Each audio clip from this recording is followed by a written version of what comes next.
Class 8 का NCERT book geography अध्याय 2 भूमि, मृदा, जल, प्राकृतिक वनस्पति और वन्यजीवन संसाधन। क्या है?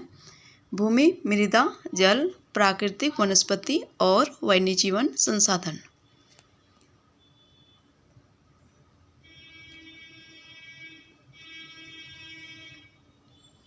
तंजानिया यानी अफ्रीका में है। तंजानिया के एक छोटे गांव में माम्बा पानी लाने के लिए प्रातः शीघ्र उठती है। उसे बहुत दूर जाना पड़ता है और वह कुछ घंटों के बाद लौटती है। इसके उपरांत वह घर के कार्यों में अपनी माँ का हाथ बटाती है और अपने भाइयों की बकरियों की देखभाल यानी अपने भाइयों की जो बकरियों है उसको देखभाल में मदद करती है। और इसके ऊपर पूरे परिवार के पास उनकी छोटी झोपड़ी के चारों ओर चट्टानी भूमि का एक भाग है। माम्बा के पिता है वो कठिन परिश्रम के बाद मात्र कुछ मक्का और सेम ही उगा पाते हैं।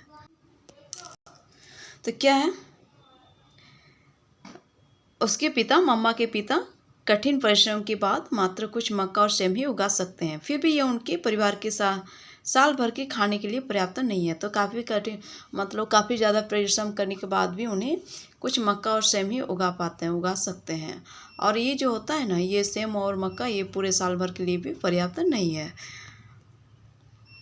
पीटर न्यूजीलैंड के भेड़ पालन प्रदेश के मध्यवर्ती भाग में रहता है। तो पीटर क्या है? न्यूजीलैंड के भेड़ पालन प्रदेश के एक मध्यवर्ती भाग में रहता है और जहां उसका परिवार ऊन प्रक्रमण करने का कारखाना चलाता है। तो उनका परिवार क्या करता है? ऊन प्रक्रमण, ठीक है, उनका कार्य करने का कारखाना चलाता है।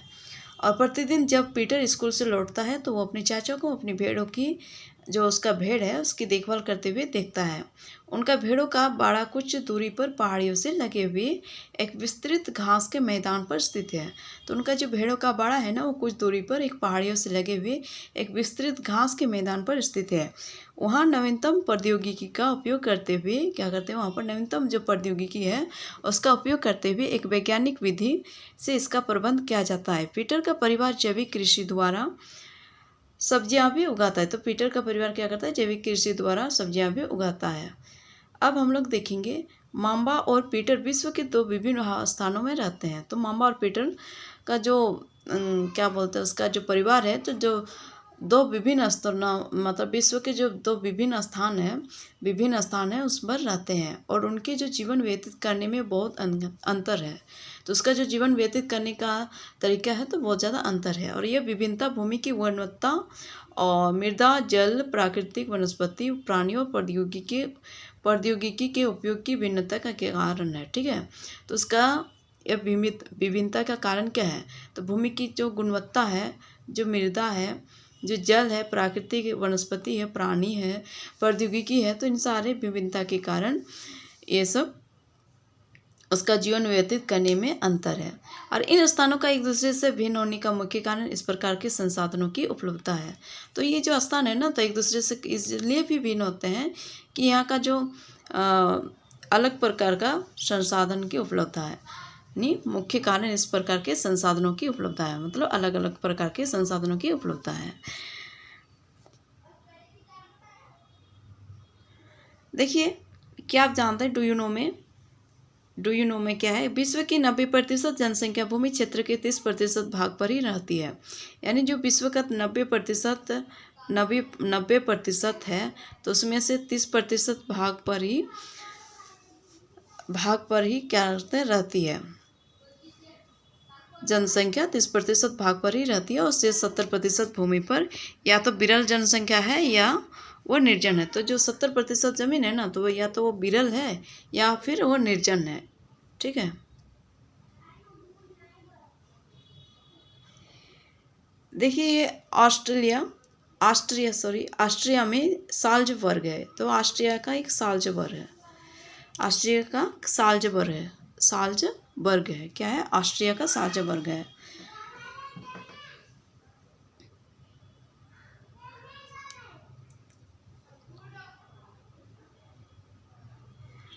अब हम लोग देखेंगे भूमि।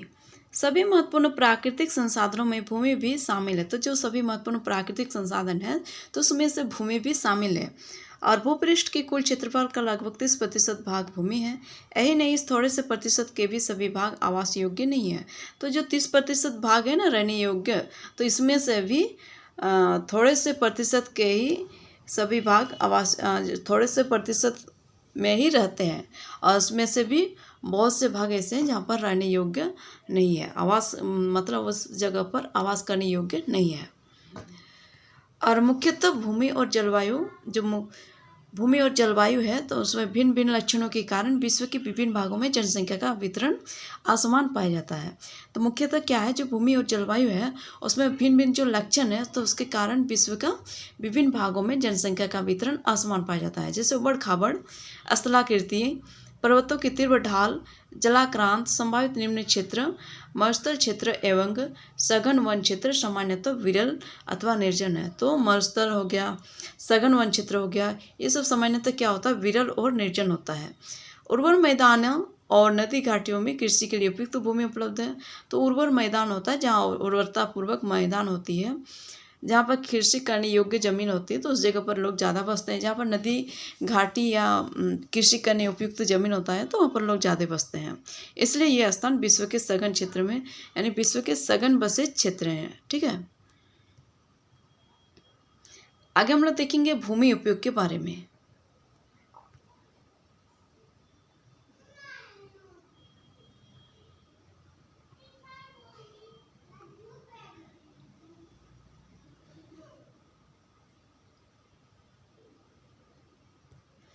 भूमि उपयोग के बारे में देखेंगे। भूमि का उपयोग विभिन्न कार्यों के लिए किया जाता है, जैसे कृषि हो गया, वानिकी हो गया, जैसे खनन, सड़कों और उद्योगों की स्थापना हो गया।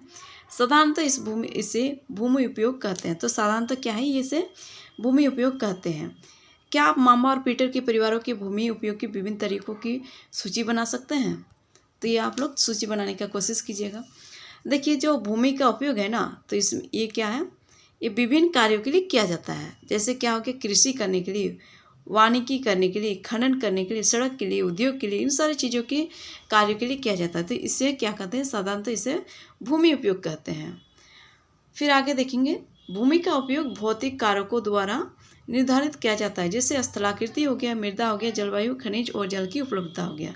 तो जो भूमि का उपयोग है तो वो स्थल की आकृति के अनुसार यानी स्थलाकृति के अनुसार, मिट्टी के अनुसार, जलवायु के अनुसार, खनिज के अनुसार और जल की उपलब्धता के अनुसार उसको अलग अलग कारकों में निर्धारित किया जाता है। और मानवीय कारक जैसे जनसंख्या और प्रौद्योगिकी भी क्या है, भूमि उपयोग प्रतिरूप के महत्वपूर्ण निर्धारक है। तो मानवीय कारक की बात करें तो जो जनसंख्या और प्रौद्योगिकी है वो भी भूमि उपयोग प्रतिरूप के महत्वपूर्ण निर्धारक है। स्वामित्व के आधार पर भूमि को निजी भूमि और सामुदायिक भूमि में बांटा जा सकता है। देखिए फ्रेंड्स, ये वाला इंपॉर्टेंट है। तो स्वामित्व के आधार पर क्या है, जो भूमि है ना, तो उसको निजी भूमि और सामुदायिक भूमि में बांटा जाता है। मतलब निजी भूमि के आधार पर और सामुदायिक भूमि के आधार पर बांटा जा सकता है। और निजी भूमि व्यक्तियों के स्वामित्व में होती है, और जबकि सामुदायिक भूमि क्या होता है, एक समुदाय यानी जो निजी भूमि हो गया ना, तो मतलब समझिए आसान शब्दों में, निजी भूमि मतलब एक आदमी का अधिकार और स्वामित्व भूमि मतलब बहुत सारे लोगों का अधिकार, मतलब एक समुदाय का अधिकार। ठीक है, सामान्य रूप से क्या है, इसका उपयोग समुदाय से संबंधित व्यक्तियों के लिए किया जाता है, जैसे चारा, फलों, नट या औषधीय बूटियों को एकत्रित करना। इस सामुदायिक भूमि को साझा संपत्ति संसाधन भी कहा जाता है। जो क्या कहते हैं, सामुदायिक भूमि है तो ये क्या होता है, इसका उपयोग एक समुदाय से संबंधित व्यक्तियों के लिए किया जाता है, जैसे चारा के लिए हो गया, फल हो गया, नट हो गया, औषधि बूटी हो गया, ऐसे चीज़ों के लिए एकत्रित करना होता है। और इस सामुदायिक भूमि को क्या कहते हैं, साझा संपत्ति संसाधन भी कहते हैं। ठीक है, और हम लोग निजी भूमि के बारे में क्या देखे थे, निजी भूमि व्यक्तियों के स्वामित्व में होती है, तो किसी एक व्यक्ति के स्वामित्व में होती है। और इसी प्रकार से हम लोग समुदाय वाला भूमि के बारे में तो देख चुके हैं। जनसंख्या और उनकी मांग सदैव बढ़ती रहती है, लेकिन भूमि की उपलब्धता सीमित है। बात करेंगे जनसंख्या की, तो जनसंख्या की संख्या तो बढ़ती ही रहती है और उसकी मांग भी बढ़ती रहती है, लेकिन जो भूमि है ना वो तो सीमित ही रहता है, जितना का जितना ही रहेगा ना, वो बढ़ेगा तो नहीं ना। आज 1 कट्ठा जमीन 2 कट्ठा तो नहीं ना बन जाएगा, जितना है वही रहेगा। इसी के अनुसार भूमि की यानी स्थान के अनुसार भूमि की गुणवत्ता में अंतर होता है। लोगों ने सामुदायिक भूमि पर व्यापारिक क्षेत्र बनाने, नगरीय क्षेत्रों में घर बनाने और ग्रामीण क्षेत्र में कृषि योग्य भूमि का विस्तार करने के लिए अनाधिकृत हस्तक्षेप करना शुरू कर दिया है। आज भूमि उपयोग क्या है? भूमि उपयोग के प्रतिरूप में व्यापक परिवर्तन क्या है? व्यापक परिवर्तन हमारे समाज में सांस्कृतिक परिवर्तनों को दर्शाते हैं। वर्तमान में कृषि और निर्माण संबंधी गतिविधियों के प्रसार के कारण निम्नीकरण, भूस्खलन, मृदा अपरदन और मरुस्थलीकरण पर्यावरण के लिए प्रमुख खतरा है।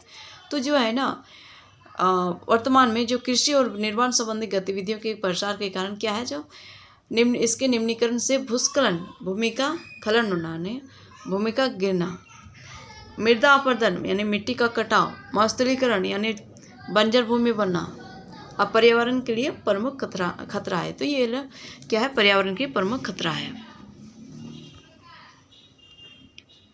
देखिए नंबर 1 में यहाँ पर कृषि हो रही है। नंबर 2 में देखिए कैसे ट्रैक्टर से खेत जोतते हैं, घर बनाया हुआ है।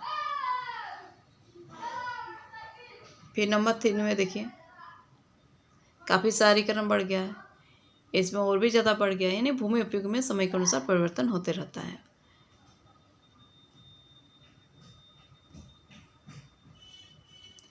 हम लोग देखेंगे आगे फिर भूमि संसाधन का संरक्षण। बढ़ती जनसंख्या तथा इसकी बढ़ती मांगों के कारण वन भूमि और कृषि योग्य भूमि का बड़े पैमाने पर विनाश हुआ है। इससे इस प्राकृतिक संसाधन के समाप्त होने का डर पैदा हो गया है और इसीलिए क्या है, विनाश की जो वर्तमान दर है अवश्य रोकना चाहिए। यानी इसलिए क्या है, जो विनाश की वर्तमान दर है तो उसको अवश्य रोकना चाहिए। और वन रोपण, भूमि उद्धार, रासायनिक कीटनाशकों और उर्वरकों के जो विनियमित उपयोग है, जो अति उपयोग होता है, उसको कम करे, अतिचारण पर रोक लगाए और आदि भूमि संरक्षण के लिए प्रयुक्त कुछ सामान्य तरीके हैं। तो अगर हम लोग भूमि संरक्षण की बात करें तो अधिक से अधिक वन रोपना है, अधिक से अधिक पेड़ पौधे रोपना है, भूमि उद्धार करना, रासायनिक कीटनाशकों का और उर्वरकों के जो विनियमित उपयोग करते हैं उसको कम करना चाहिए, जो अतिचारण है उस पर रोक लगाना चाहिए। इस तरह से भूमि संरक्षण के लिए प्रयुक्त कुछ सामान्य तरीके हैं। बात करेंगे मृदा की, तो मृदा के पृष्ठ पर दानेदार कणों के आवरण की पतली परत मृदा कहलाती है।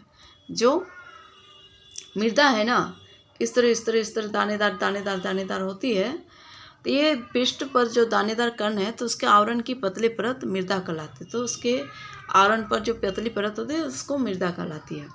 ये भूमि पतली परत मृदा कहलाती है। ये भूमि से निकटता से जुड़ी हुई है। ये भूमि से क्या करती है? निकटता से जुड़ी हुई है। और स्थल रूप से क्या है? स्थल रूप मृदा के प्रकार को निर्धारित करते हैं। और मृदा का निर्माण चट्टानों से प्राप्त खनिजों और जैव पदार्थों से, मृदा का निर्माण कैसे होता है? जो चट्टान है उससे प्राप्त खनिजों और जैव पदार्थों के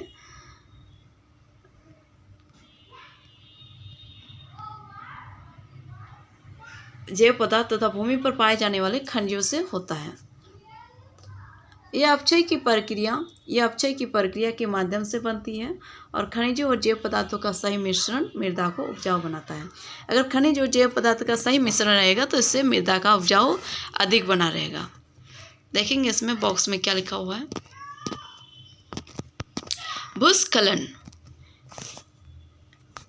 भूस्खलन को सामान्य रूप से सेल, मलबा या ढाल से गिरने वाली मिट्टी की वृहत संचलन के रूप में परिभाषित किया जाता है। तो जो भूस्खलन है ना, ये सामान्य रूप से क्या है? सेल, मलबा या ढाल से जो गिरने वाली मिट्टी के वृहत संचलन के रूप में परिभाषित किया जाता है।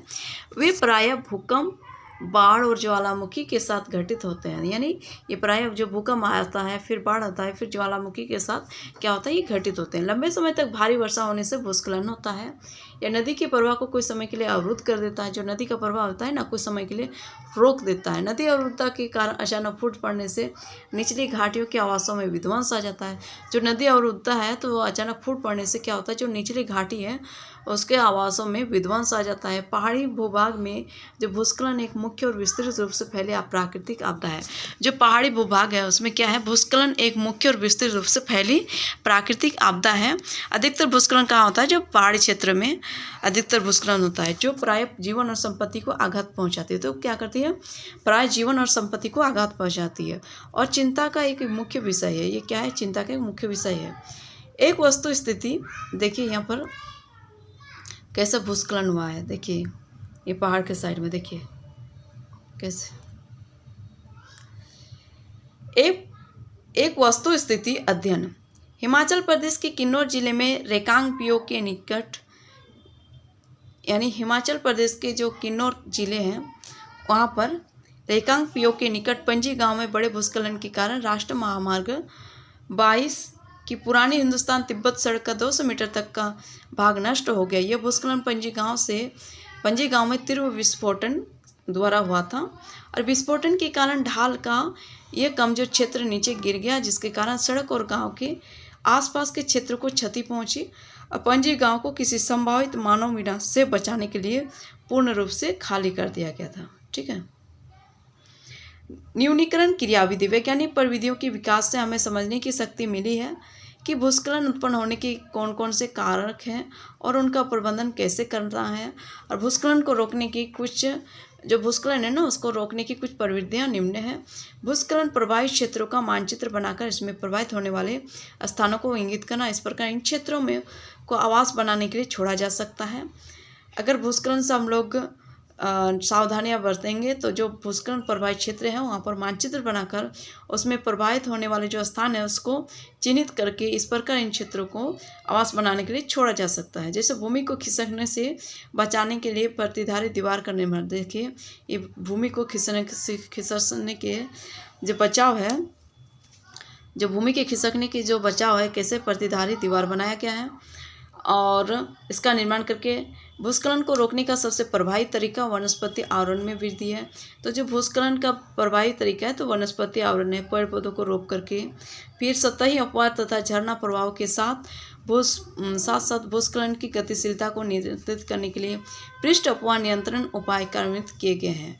तो जो सतही अपवाह है, झरना प्रभाव के साथ साथ जो भूस्खलन की गतिशीलता को नियंत्रित करने के लिए जो पृष्ठ अपवाह नियंत्रण उपाय कार्यान्वित किए गए हैं कार्यान्वित किए गए हैं।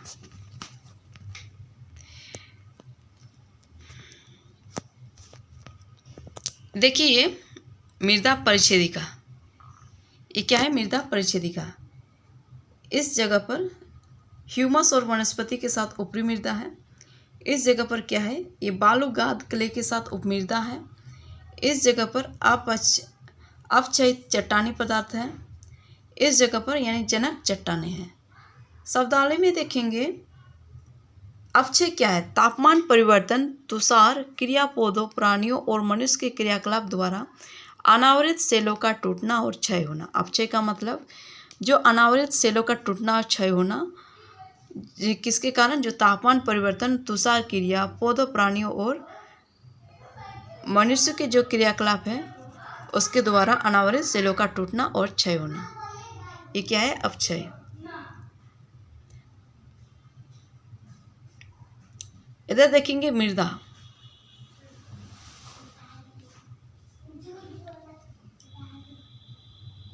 जलवायु, तापमान, वर्षा, अपक्षय और ह्यूमस निर्माण की दर को प्रभावित करते हैं। जो जलवायु, तापमान, वर्षा, अपक्षय और ह्यूमस निर्माण की दर को प्रभावित करते हैं। फिर इधर में क्या है, समय मृदा परिच्छेदिका की मोटाई को निश्चित करता है। फिर इधर क्या है, वनस्पति जात, प्राणी जात और सूक्ष्म जीव ह्यूमस निर्माण की दर को प्रभावित करता है। फिर इधर क्या है, उच्चावच, तुंगता और ढाल मृदा के संचय को निर्धारित करता है। फिर इधर देखिए जनक सेल, रंग, गठन, रासायनिक गुणधर्म, खनिज मात्रा और पारगम्यता को निर्धारित करता है। तो इस प्रकार से जो मृदा निर्माण को प्रभावित करने वाले कारक हैं,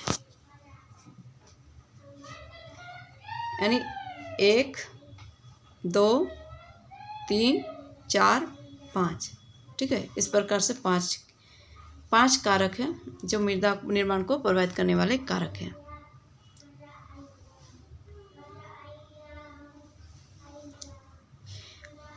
भूमि, मृदा, जल, वनस्पति, प्राकृतिक वनस्पति और वन्य जीवन संसाधन है। क्या है?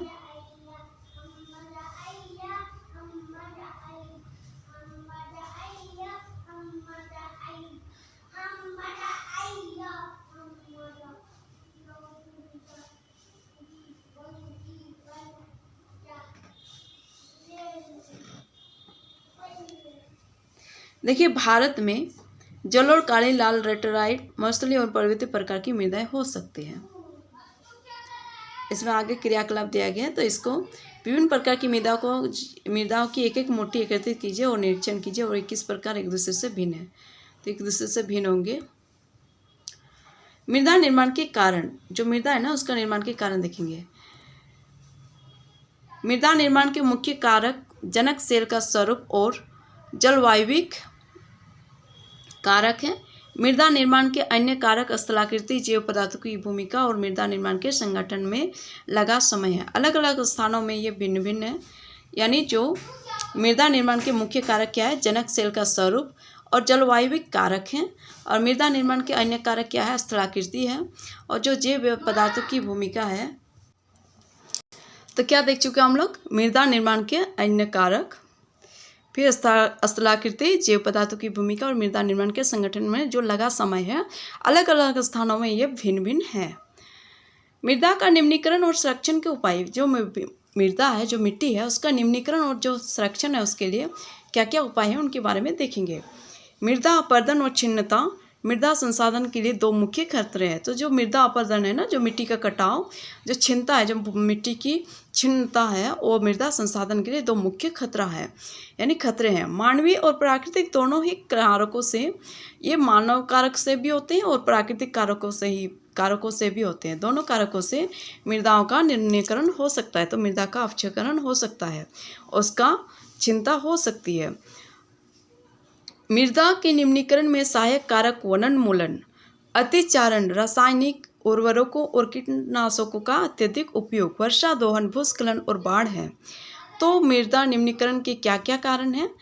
तो अत्यधिक यानी वनोन्मूलन, यानी सहायक कारक उसका क्या है? वनोन्मूलन, अतिचारण, रासायनिक उर्वरकों और कीटनाशकों का अत्यधिक उपयोग, वर्षा दोहन, भूस्खलन और बाढ़ है। ये सब मृदा संरक्षण की कुछ विधियाँ, ये सब क्या है? देखिए, ये सब क्या है? ये मृदा का निम्नीकरण में सहायक कारक है। अब देखेंगे मृदा संरक्षण की कुछ विधियाँ निम्न प्रकार हैं। आगे देखेंगे मृदा संरक्षण की कुछ विधियाँ जो निम्न प्रकार हैं। पहला, मल्च बनाना। फ्रेंड, ये सब ना काफ़ी ज़्यादा ध्यान से देखना है, क्योंकि यहीं से क्वेश्चन बहुत सारा बनता है, जैसे मैचिंग वाला क्वेश्चन में बनता है। पौधों के बीच जो अनावृत भूमि जैव पदार्थ जैसे घास फूस से ढक दी जाती है, इससे मृदा की आर्द्रता रुकी रहती है। यानी मल्च बनाना कैसे? पौधों के बीच जो अनावृत भूमि जैव पदार्थ है, उससे जैसे घास फूस हो गया, उससे ढक दी जाती है।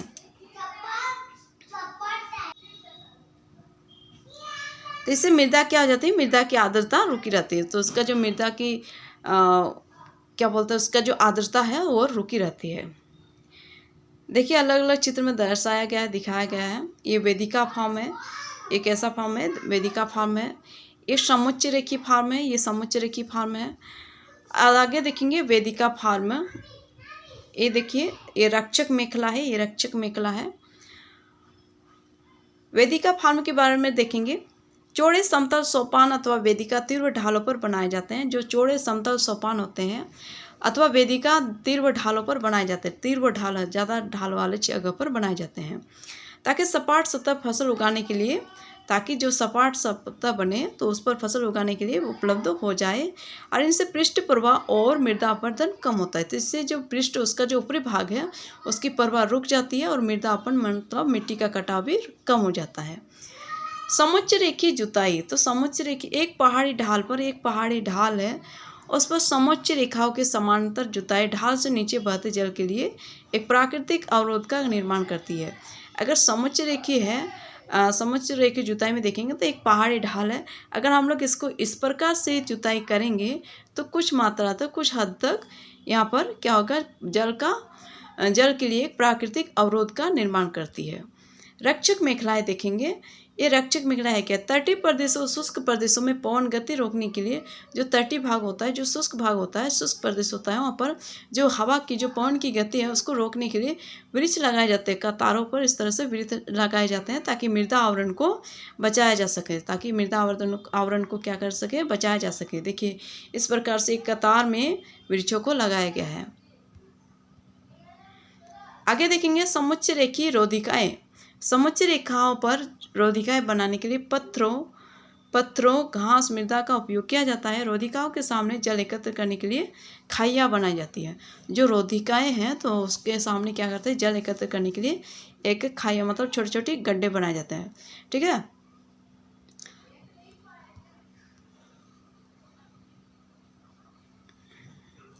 चट्टान बांध, ये जल के प्रवाह को कम करने के लिए बनाए जाते हैं। ये नालियों की रक्षा करते हैं और मृदा क्षति को रोकते हैं। बीज की फसल उगाना, यानी वर्षा धोवन से मृदा को सुरक्षित रखने के लिए अलग अलग समय पर भिन्न भिन्न फसलें एकांतर कतारों में उगाई जाती है। आगे देखेंगे जल एक महत्वपूर्ण नवीकरणीय प्राकृतिक संसाधन है। भूपृष्ठ का 3/4 भाग जल से ढका है, इसीलिए इसे जल संग्रह कहना उपयुक्त है। यानी जो भूपृष्ठ का 3/4 भाग है वो केवल पानी से ढका हुआ है, इसीलिए इसको क्या कहता है, जलग्रह कहना उपयुक्त है। लगभग 3.5 अरब वर्ष, लगभग कितने 3.5 अरब वर्ष पहले जीवन आदि महासागरों में ही प्रारंभ था। तो पहले क्या था, जीवन आदि महासागरों में ही प्रारंभ हुआ था। यद्यपि आज भी महासागर पृथ्वी की सतह के 2/3 भाग को ढके हुए हैं। बात करेंगे महासागर की तो आज भी हमारी पृथ्वी को 2/3 भाग को ढके हुए हैं और विविध प्रकार की जो पौधों और जंतु को मदद करते हैं। तो ये क्या है, जो विविध प्रकार के पौधे हैं, जंतु हैं, तो उनके लिए मदद करते हैं, उनको मदद करते हैं। महासागरों का जल के साथ है लवणीय होता है और मानवीय उपभोग के लिए उपयुक्त नहीं है। अलवण जल केवल 2.7% ही है। तो अलवण पानी है कितना, 2.7% ही है और इसका लगभग 70% भाग बर्फ की चादरों और हिमानियों के रूप में अंटार्कटिका, ग्रीनलैंड और पर्वतीय प्रदेशों में पाया जाता है। जो बर्फ की इसका लगभग जो 70% भाग बर्फ की जो चादर है वह क्या है, जो बर्फ की चादरों और हिमानियों के रूप में अंटार्कटिका, ग्रीनलैंड और पर्वतीय प्रदेशों में पाया जाता है। अपनी स्थिति के कारण ये मनुष्य की पहुंच के बाहर है। तो ये क्या है, अपनी स्थिति के कारण ये मनुष्य की पहुंच के बाहर है। केवल 1% अलवण जल उपलब्ध है और केवल 1% अलवण जल उपलब्ध है और वह मानव उपभोग के लिए उपयुक्त है। यह भौम जल नदियों और झीलों में पृष्ठ जल के रूप में तथा वायुमंडल में जलवाष्प के रूप में पाया जाता है। तो ये कहाँ कहाँ पाए जाते हैं, जैसे भौम जल हो गया, नदियों और झीलों में पृष्ठ जल के रूप में तथा वायुमंडल में जलवाष्प के रूप में पाया जाता है। आगे देखेंगे कि डू यू नो में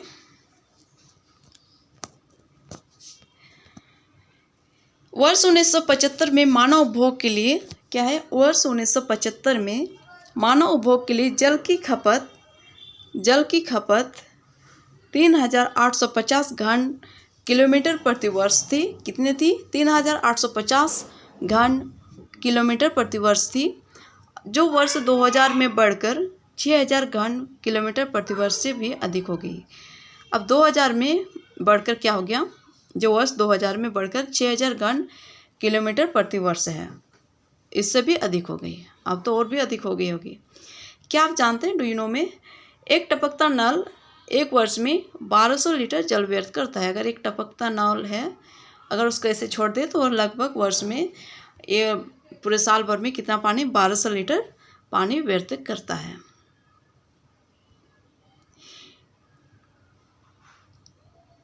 देखिए इधर आगे, इसलिए अलवणीय जल पृथ्वी का सबसे अधिक मूल्यवान पदार्थ है। पृथ्वी पर जल न बढ़ाया जा सकता है और न घटाया जा सकता है। इसकी कुल मात्रा स्थिर रहती है और इसकी प्रचुरता में विविधता प्रतीत होती है, क्योंकि यह वाष्पीकरण, वर्षण और वायु की प्रक्रियाओं द्वारा महासागरों, वायु, भूमि और पुनः महासागरों में चक्रण द्वारा निरंतर गतिशील है। जैसा कि आप जानते हैं कि इसे जल चक्र कहते हैं। तो हम लोग पहले पढ़ चुके हैं कि जल चक्र कैसे होता है। तो ये क्या है, ये महासागरों, वायु, भूमि और पुनः महासागरों में चक्रण द्वारा निरंतर गतिशील है। और जैसा हम लोग पहले पढ़ चुके थे जल चक्र के बारे में। मनुष्य जल की बड़ी मात्रा का उपयोग न केवल पीने और धुलाई में करता है, बल्कि उत्पादन प्रक्रिया में भी करता है। जल कृषि उद्योगों तथा बांधों के जलाशयों के माध्यम से विद्युत उत्पादन करने में भी प्रयोग किया जाता है। जल स्रोतों के जो सूखने अथवा जल प्रदूषण के कारण अलवणीय जल की आपूर्ति की कमी के मुख्य कारक बढ़ती जनसंख्या है, भोजन और नकदी फसलों की बढ़ती मांग है, बढ़ता नगरीकरण और बेहतर होता जीवन स्तर है। तो इस प्रकार से जो अलवणीय जल की आपूर्ति की कमी हमें देखने के लिए मिलता है। देखिए एक क्रियाकलाप है, लीटर में प्रति व्यक्ति प्रतिदिन खर्च कितना है वो बताया। पीना 3 लीटर, खाना बनाना 4 लीटर, नहाना 20 लीटर, शौचालय फ्लशिंग 40 लीटर, वस्त्र धोना 40 लीटर, बर्तन धोना 20 लीटर, बागवानी 23 लीटर, कुल मिला के 150। इतने लीटर प्रतिदिन एक व्यक्ति द्वारा पानी की खपत की जाती है।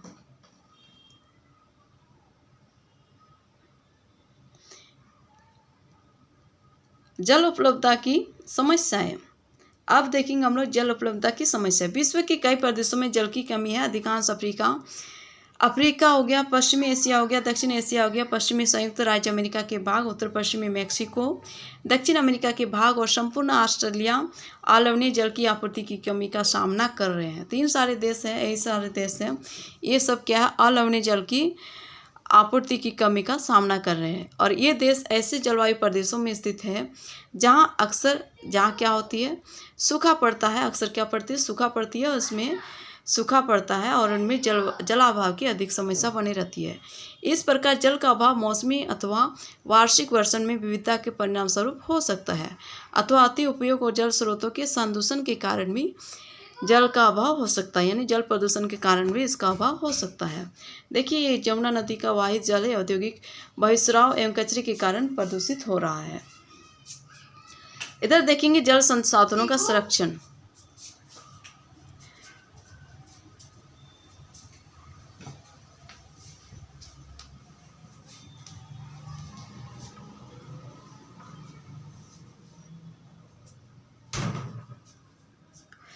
आज के विश्व में शुद्ध तथा पर्याप्त जल स्रोतों तक पहुंचना एक बड़ी समस्या बन गई है और इस क्षीण होते संसाधन के संरक्षण के लिए कदम उठाने चाहिए। यद्यपि जल एक नवीकरणीय संसाधन है, तथापि इसका उपयोग यानी इसका अति उपयोग और प्रदूषण इसे उपयोग के लिए अनुपयुक्त बना देते हैं। अशोधित या आंशिक रूप से शोधित वाहित मल, कृषि रसायनों का विसर्जन और जल निकायों में जो औद्योगिक बहिस्राव जल के प्रमुख संदूषक, यानी जो औद्योगिक बहिस्राव है उसके चलते पानी क्या हो जाता है, प्रदूषित हो जाते हैं। और इनमें शामिल नाइट्रेट धातुएं, तो इनमें जो औद्योगिक कूड़ा कचरा होता है ये सब पानी को स्रावित कर देते हैं नदी, बड़े बड़े नदी में, बड़े बड़े जलाशयों में। तो इससे क्या होता है, इसमें शामिल नाइट्रेट धातुएं और पीड़कनाशी जल को क्या करते हैं, प्रदूषित करते हैं। और इनमें से अधिकांश रसायन अजैव निम्नीकरण होने के कारण, ये अजैव निम्नीकरण होते हैं, ये क्या बोलते हैं, ये अपघटित नहीं होते हैं, जिसके कारण जल द्वारा मानव शरीर में पहुंच जाते हैं, फिर से ये वापस हमारे शरीर में पहुंच जाते हैं पानी के द्वारा। और इन प्रदूषकों को जल निकायों में छोड़ने से पूर्व बहिस्राव को उपयुक्त विधि से शोधित करके जल प्रदूषण नियंत्रित किया जा सकता है। अगर इन सारे प्रदूषण चीज़ों को जल निकायों में छोड़ने से पूर्व अगर बहिस्राव को उपयुक्त विधि द्वारा इसको शोधित करके जल प्रदूषण नियंत्रित किया जा सकता है। उसको साफ करके, उसको शोधित करके हमें क्या कर सकते हैं, इसको प्रदूषित नियंत्रित किया जा सकता है।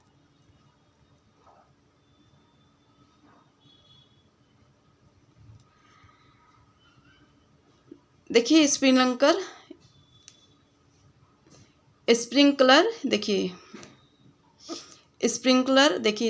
द्वारा कैसे सिंचाई की जा रही है पौधा पर ना। क्या आप जानते हैं अपने घर की छत पर वर्षा जल एकत्र करके इस जल का संग्रहण करना एवं विभिन्न उत्पादक उपयोगों में लाना वर्षा जल संग्रहण कहलाता है। अगर घर की छत पर जो पानी है उसको एकत्रित करके रखना, एक जगह पर एकत्रित करके रखना, उसको क्या कहते हैं, वर्षा जल संग्रहण कहलाता है। स्वतंत्र 2 घंटे की वर्षा का एक दौर यानी 8000 लीटर जल बचाने के लिए काफ़ी है।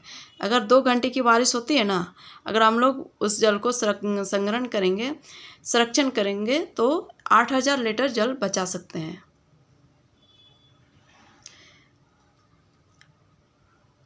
आगे देखेंगे वन और अन्य वनस्पति आवरण धरातलीय प्रवाह को मंद करते हैं और भूमिगत जल को पुनः पूरित करते हैं। जल संग्रहण पृष्ठ प्रवाह को बचाने की दूसरी विधि है।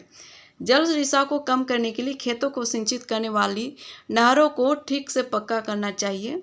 रिसाव और वाष्पीकरण से होने वाली जल क्षति को रोकने के लिए क्षेत्र की स्प्रिंकलरों यानी जो स्प्रिंकलरों से सिंचाई करना क्या होगा, अधिक प्रभावी विधि है। और वाष्पीकरण की अधिक दर वाले शुष्क प्रदेशों में सिंचाई की ड्रिप अथवा टपकन विधि द्वारा उपयोगी होती है। जहाँ पर शुष्क जगह है तो वहाँ पर ड्रिप अथवा टपकन विधि द्वारा बहुत उपयोगी होती है। फ्रेंड्स, यहाँ से क्वेश्चन बन सकते हैं जो शुष्क जगह है वहाँ पर किस विधि द्वारा सिंचाई करने से अधिक उपयुक्त हो सकता है, तो हमें आंसर मिल जाता है ड्रिप अथवा टपकन विधि द्वारा अधिक उपयुक्त हो सकता है। सिंचाई की इन विधियों को अपनाकर बहुमूल्य जल संसाधन को संरक्षित किया जा सकता है। तो इस विधि द्वारा हम लोग बहुमूल्य जल संसाधन को संरक्षित कर सकते हैं। प्राकृतिक वनस्पति और वन्य जीवन के बारे में देखेंगे। स्कूल के बच्चे हस्तशिल्प प्रदर्शनी में घूम रहे थे और प्रदर्शनी की वस्तुएं देश के भिन्न भिन्न भागों से एकत्रित की गई थी। मोना ने एक थैला हाथ में उठाया और उत्साह से कहा, यह एक सुंदर हैंडबैग है। अध्यापिका ने कहा, हाँ, यह जूट से बना है। क्या आप उन टोकरियों, दीप छत्रों और कुर्सियों को देखते हैं? वे बेत और बांस की बनी है। भारत के पूर्वी और उत्तर पूर्वी आर्द्र प्रदेशों में बांस प्रचुर मात्रा में पैदा किया जाता है। जो भारत के पूर्वी और उत्तर पूर्वी भाग है, आर्द्र प्रदेश है, वहाँ पर बांस क्या करते हैं, प्रचुर मात्रा में पैदा किया जाता है। जैसे रेशमी स्कार्फ देखकर उत्साहित थी, यह खूबसूरत स्कार्फ देखो। अध्यापिका ने स्पष्ट किया कि रेशम कीटों से प्राप्त किया जाता है जो शहतूत के पेड़ों पर पाले जाते हैं। रेशम कीट यानी शहतूत के पेड़ों पर पाले जाते हैं। बच्चे समझ गए कि पौधे हमें अनेक विभिन्न उत्पाद प्रदान करते हैं जिनका उपयोग हम अपने दैनिक जीवन में करते हैं। इस प्रकार से बच्चे समझ गए कि पौधे हमारे लिए काफ़ी उपयोग है और ये हमारे दैनिक जीवन में मदद करते हैं। देखिए, रेशम कीट है। प्राकृतिक वनस्पति और वन्य जीवन केवल स्थल मंडल, जल मंडल, वायुमंडल के बीच जुड़े एक संकरित क्षेत्र में, जो प्राकृतिक वनस्पति है वो वन्य जीवन केवल स्थल मंडल, जल मंडल, वायुमंडल के बीच जुड़े एक संकरित क्षेत्र में ही पाए जाते हैं, जिसे हम जैवमंडल कहते हैं। जैवमंडल में सभी जीवित जातियां जीवित रहने के लिए एक दूसरे से परस्पर संबंधित और निर्भर रहती है। इस जीवन आधारित तंत्र को पारितंत्र कहते हैं। वनस्पति और वन्य जीवन बहुमूल्य संसाधन है। हम लोग क्या देखें, सभी जीवित जातियां जीवित रहने के लिए एक दूसरे से परस्पर संबंधित और निर्भर रहती है। इस जीवन आधारित तंत्र को पारितंत्र कहते हैं। यानी जैवमंडल में क्या है, जैवमंडल में सभी जीवित जातियां जीवित रहने के लिए एक दूसरे से परस्पर एक दूसरे के साथ परस्पर संबंधित होते हैं, यानी संबंधित और निर्भर रहते हैं। और इस जीवन आधारित तंत्र को क्या कहते हैं, पारितंत्र। वनस्पति और वन्य जीवन बहुमूल्य संसाधन है। जो वनस्पति और वन्य जीवन है वो बहुमूल्य संसाधन है। पौधे हमें इमारती लकड़ी देते हैं, प्राणियों को आश्रय देते हैं, ऑक्सीजन उत्पन्न करते हैं जिसमें हम सांस लेते हैं, फसलों को उगाने के लिए आवश्यक मृदा की सुरक्षा करते हैं, रक्षक मेखला के रूप में कार्य करते हैं, भूमिगत जल के संग्रह में सहायता करते हैं, हमें फल, लेटेक्स, तारपीन का तेल, गोंद, औषधीय पौधे और कागज प्रदान करते हैं जो आपके अध्ययन के लिए अत्यधिक आवश्यक हैं। पौधों के असंख्य उपयोग हैं, उनमें आप कुछ और जोड़ सकते हैं। वन्य जीवन के अंतर्गत जंतु, पक्षी, कीट एवं जलीय जीव रूप आते हैं।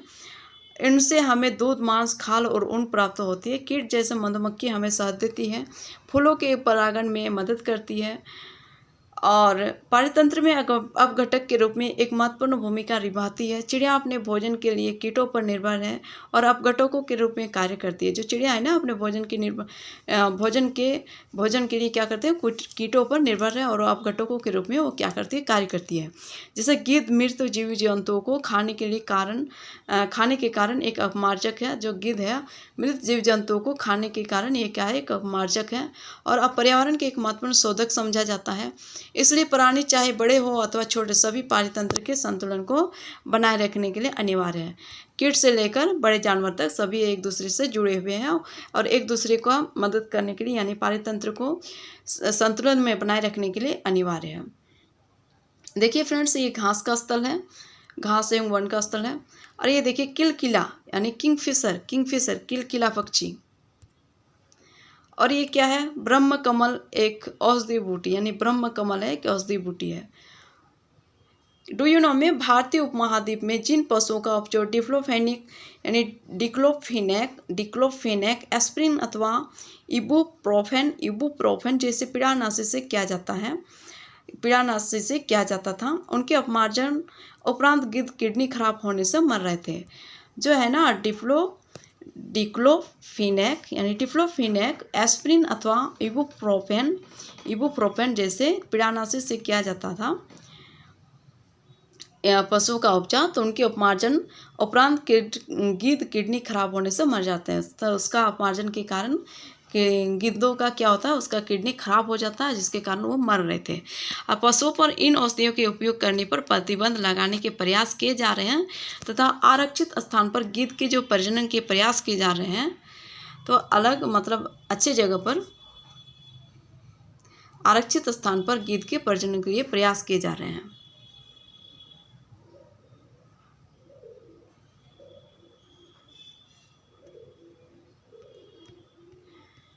आगे हम लोग देखेंगे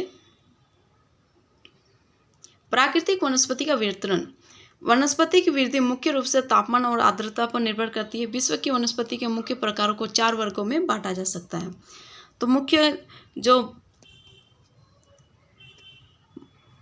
विश्व की वनस्पति है, तो उसको मुख्य 4 वर्गों में रखा जा सकता है। जैसे वन हो गया, घास स्थल हो गया, गुल्म हो गया, टुंड्रा हो गया। वन, घास स्थल, गुल्म और टुंड्रा, इस प्रकार से 4 वर्गों में रखा जा सकता है। देखिए, भारी वर्षा वाले क्षेत्र में विशाल वृक्ष उग सकते हैं। इस प्रकार वन प्रचुर जल आपूर्ति वाले क्षेत्र में ही पाए जाते हैं। जैसे जैसे आर्द्रता कम होती है, वैसे वैसे वृक्षों का आकार और उनकी सघनता कम हो जाती है। सामान्य वर्षा वाले क्षेत्र में छोटे आकार वाले वृक्ष और घास उगती है, जिससे विश्व के स्थान यानी घास स्थलों का निर्माण होता है। कम वर्षा वाले शुष्क प्रदेशों में कंटीली झाड़ियाँ एवं गुल्म उगते हैं। इस प्रकार के क्षेत्र में पौधों की जड़ें गहरी होती हैं और वाष्पोत्सर्जन होने वाली आर्द्रता की कहानी को घटाने के लिए इन पेड़ों की पत्तियां कांटेदार और मोमी सतह वाली होती है। तो इन जो वाष्पोत्सर्जन से होने वाली आर्द्रता की हानि को घटाने के लिए इन पेड़ों की पत्तियां कैसे होती है, कांटेदार और मोमी होती है, यानी कोमल होती है। और शीत ध्रुवीय प्रदेशों की टुंड्रा वनस्पति में मांस और लाइकेन सम्मिलित है। तो जो शीत ध्रुवीय प्रदेश हो, तो वहाँ पर मांस और लाइकेन सम्मिलित है, इसे टुंड्रा वनस्पति है। पिछली 2 शताब्दियों में विश्व में जितने लोग थे, इस समय उनसे कहीं अधिक लोग हैं। बढ़ती जनसंख्या की पोषण के लिए फसलों को उगाने के लिए वनों के विशाल क्षेत्र में वृक्ष काट दिए जाते हैं। तो जनसंख्या की जो पोषण है, तो उसको पूर्ति के लिए भारी मात्रा में वनों का कटाई हो रहा है। ठीक है। अब विश्व भर में वनों का आवरण तेजी से समाप्त हो रहा है और इस बहुमूल्य संसाधन के संरक्षण की तुरंत आवश्यकता है। तो इसके संरक्षण करना बहुत जल्दी आवश्यक है। देखिए, स्कूल में छात्रों द्वारा वनों पर बनाया गया कॉलेज है। ठीक है। वन में अजगर,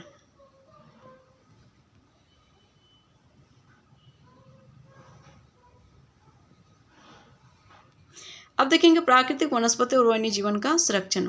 वन हमारी संपदा है। पौधे जंतु को आश्रय प्रदान करते हैं और साथ ही पारितंत्र को भी अनुरक्षित रखते हैं। जलवायु में परिवर्तन और मानव हस्तक्षेप के कारण क्या है, पौधों और जंतुओं के प्राकृतिक आवास नष्ट हो सकते हैं। बहुत सी जातियां असंरक्षित अथवा संकटापन्न है और कुछ लुप्त होने के कगार पर हैं।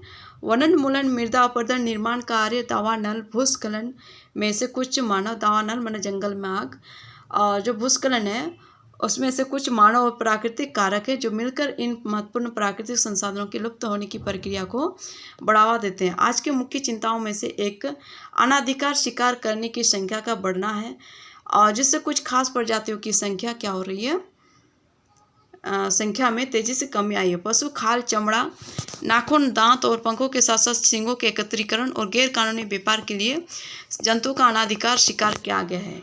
इनमें से कुछ जंतु चीता हो गया, शेर, हाथी, ब्लैक बॉक, मगरमच्छ, दरियाई घोड़ा, सीम, हिम तेंदुआ, शुतुरमुर्ग और मोर है। इनका संरक्षण जागरूकता बढ़ाकर किया जा सकता है। राष्ट्रीय उद्यान, वन्य जीव अभयारण्य, जैव मंडल निश्चय हमारी प्राकृतिक वनस्पति और वन्य जीवन को सुरक्षित रखने के लिए बनाए जाते हैं। संकरी घाटियों, झीलों और आर्द्र भूमि का संरक्षण मूल्यवान संसाधन नष्ट होने से बचाने के लिए आवश्यक है। जो संकरी घाटियाँ हैं, वहाँ पर झीलों और आर्द्रभूमि का संरक्षण मूल्यवान संसाधन नष्ट होने से बचाने के लिए आवश्यक है। देखिए, सुनामी के पश्चात ग्रेट निकोबार के वर्षा परचूर वन में क्षति, बहुत ज़्यादा वन में क्षति हो गया है सुनामी के पश्चात, सुनामी के बाद। ये ब्लैक बॉक है, ये ब्लैक बॉक है, इस चित्र में ब्लैक बॉक दिखाया गया है। इसकी सुरक्षा की आवश्यकता है।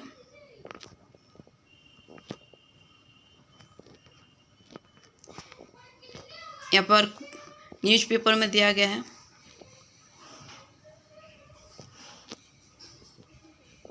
देखिए, दावानल प्राणी जात और वनस्पति जात के संपूर्ण क्षेत्र के लिए खतरा है। और दावानल मुख्य रूप से 3 कारकों से घटित होता है। तड़ित झंझा के कारण प्राकृतिक अग्नि का लगना, यानी बिजली गिरने के कारण प्रकृति में आग लग जाता है। लोगों की लापरवाही के कारण घास फूस में जनित उष्मा के कारण अग्नि का लगना, आग का लगना। स्थानिक लोगों, उद्यमी एवं शरारती लोगों द्वारा किसी उद्देश्य से आग लगाना। इस प्रकार से दावानल की क्रिया हो जाती है। ठीक है। नियंत्रण के कुछ उपाय: शिक्षण द्वारा अग्नि लगने से रोकना, यानी शिक्षा द्वारा आग लगने से रोकना है। परीक्षण बिंदुओं, निपुण भूमि चौकसी तथा संचार जाल के समन्वित जाल द्वारा अग्नि लगने का शीघ्र पता लगाना, यानी ध्यान रख के निपुण होके फिर संचार के जाल के समन्वित जाल द्वारा अग्नि लगने का शीघ्र पता लगाया जा सकता है। यदि प्रजातियों की सापेक्ष संख्या को भंग न किया जाए तो पर्यावरण में संतुलन बना रहता है। विश्व के अनेक भागों में मनुष्य ने अपने क्रियाकलापों से अनेक प्रजातियों के प्राकृतिक आवासों में उथल पुथल कर दी है। अनेक पक्षियों और जीव जंतु के अंधाधुंध शिकार के कारण या तो विलुप्त हो गए हैं या फिर विलुप्त होने के कगार पर हैं। प्रादेशिक और सामुदायिक स्तर पर जो जागरूकता कार्यक्रमों जैसे सामाजिक वानिकी हो गया, वन महोत्सव को प्रोत्साहित करना चाहिए। स्कूल के बच्चों को पक्षी देखने प्राकृतिक कैंपों में जाने के लिए प्रोत्साहित करना चाहिए ताकि वो विविध जातियों के निवास का अवलोकन कर सके। बहुत से देश पक्षियों और पशुओं को मारने और उनके व्यापार करने के लिए विरुद्ध हैं। भारत में शेरों, चीतों, हिरणों, भारतीय सारंग और मोर को मारना अवैध है। तो भारत में क्या है? शेर है, चीता है, हिरण है, भारतीय सारंग है, मोर है। इन सारे जीव जंतुओं को, जानवरों को मारना अवैध है। देखिए, शब्दावली में राष्ट्रीय उद्यान वर्तमान और भविष्य की पीढ़ी के लिए एक या एक से अधिक पारितंत्रों की पारिस्थितिक एकता की रक्षा के लिए नामित किया गया प्राकृतिक क्षेत्र, ये क्या है? राष्ट्रीय उद्यान है। ये देखिए, चितलों का झुंड, ये क्या है? चितलों का झुंड। ये देखिए, काजीरंगा राष्ट्रीय उद्यान हाथियों का झुंड है। और जैव मंडल शब्दावली में देखेंगे, जैव मंडल नीचे ये वैश्विक नेटवर्क द्वारा जुड़े रक्षित क्षेत्रों की एक श्रृंखला है जिसे संरक्षण और विकास के बीच संबंध को प्रदर्शित करने के इरादे से बनाया गया है।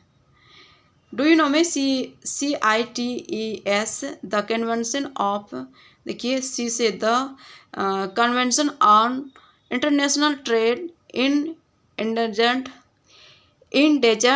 endangered species of wild fauna and flora. The Convention on International Trade in Endangered Species of Wild Fauna and क्या है? फ्लोरा सरकारों के बीच एक अंतर्राष्ट्रीय समझौता है। इसका उद्देश्य यह सुनिश्चित करना है कि वन्य प्राणी एवं पौधों के नमूनों के अंतर्राष्ट्रीय व्यापार से उनके जीवन को कोई खतरा नहीं है। मोटे तौर पर पशुओं की 5000 जातियां और पौधों की 28000 जातियां रक्षित की गई है। भालू, डॉल्फिन, कैक्टस, प्रवाल, आर्किड और येलो कुछ उदाहरण हैं। तो इसमें से भालू, डॉल्फिन, कैक्टस, प्रवाल, आर्किड और येलो कुछ उदाहरण है। ठीक है फ्रेंड्स, इस प्रकार से ये चैप्टर समाप्त हुई और आप लोगों को समझ में आ रही होगी। फिर मिलेंगे दूसरे चैप्टर में। तब तक के लिए आप लोगों को धन्यवाद।